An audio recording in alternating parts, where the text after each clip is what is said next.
നിരവധി പ്രശസ്തരായ കലാകാരന്മാരുള്ള മലപ്പുറം ജില്ലാ ആസ്ഥാനത്ത് ഒരു കലാകേന്ദ്രം അനിവാര്യമാണെന്ന് സംഗീതജ്ഞനും നടനും ഗായകനുമായ ശിവദാസ് വാര്യർ പറഞ്ഞു. അതിനായി മാച്ച് നടത്തുന്ന ഇടപെടൽ പ്രശംസനീയമാണെന്ന് അദ്ദേഹം അഭിപ്രായപ്പെട്ടു. Malappuram art and culture heritage കൂട്ടായ്മ മലപ്പുറം KSRTC പരിസരത്ത് സംഘടിപ്പിച്ച കലയരങ്ങ് സായാഹ്ന കലാസദസ്സ് ഉദ്ഘാടനം ചെയ്ത് സംസാരിക്കുകയായിരുന്നു അദ്ദേഹം. മാച്ച് പ്രസിഡന്റ് ബാബുരാജ് കോട്ടക്കുന്ന് അധ്യക്ഷത വഹിച്ചു. മാച്ച് ജനറൽ സെക്രട്ടറി മജീഷ്യൻ മലയിൽ ഹംസ സ്വാഗതവും ട്രഷറർ ഹംസ മുണ്ടുപറമ്പ് നന്ദിയും പറഞ്ഞു. All Kerala Mappila Kala academy Malappuram chapter secretary Mustafa Kodakkadan, ജനപ്രതിനിധിയും മുതിർന്ന കലാകാരനുമായ നീലൻ കോടൂർ, യോഗ്യൻ ഹംസ, PM നസീർ, സുരേഷ് ഇരിങ്ങല്ലൂർ, പെരുമ്പള്ളി ബഷീർ, സാംസ്കാരിക പ്രവർത്തകൻ നൌഷാദ് മാമ്പ്ര, ആശ രമേശ്, ഷൈജ മലപ്പുറം, TK ബോസ്, മുരളീധരൻ കൊല്ലത്ത് തുടങ്ങിയവർ പരിപാടിക്ക് നേതൃത്വം നൽകി. വിവിധ കലാകാരന്മാർ കവിത ആലപിച്ചും പാട്ടുപാടിയും മാജിക് അവതരിപ്പിച്ചും സദസ്സിന്റെ ഭാഗമായി. കൂടാതെ ഷീജ അനിൽകുമാറിന്റെ ലഹരി വിരുദ്ധ സന്ദേശ ചിത്ര പ്രദർശനവും ആർട്ടിസ്റ്റ് റഷീദ് കുഴിപ്പുറം, ആർട്ടിസ്റ്റ് സജു തുടങ്ങിയവരുടെ നേതൃത്വത്തിൽ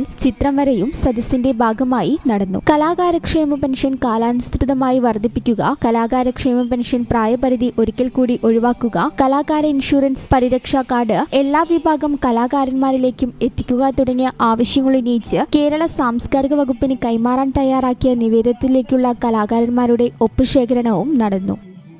ഈ ചാനൽ ന്യൂസ് മലപ്പുറം. യൂണിവേഴ്സിറ്റിന്ന് അഡ്മിറ്റ് കാർഡ് വന്നുട്ടോ. ആഹാ, അത് നന്നായല്ലോ. അപ്പോ ഈ വിസയും ടിക്കറ്റൊക്കെ വേഗം ശരിയാക്കേണ്ടി വരില്ലേ കണ്ണാ?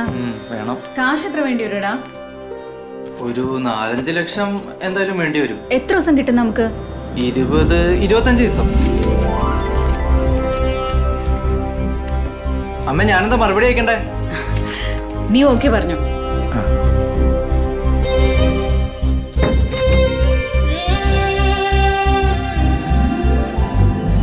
KSFE, ഈ നാടിന്റെ ധൈര്യം.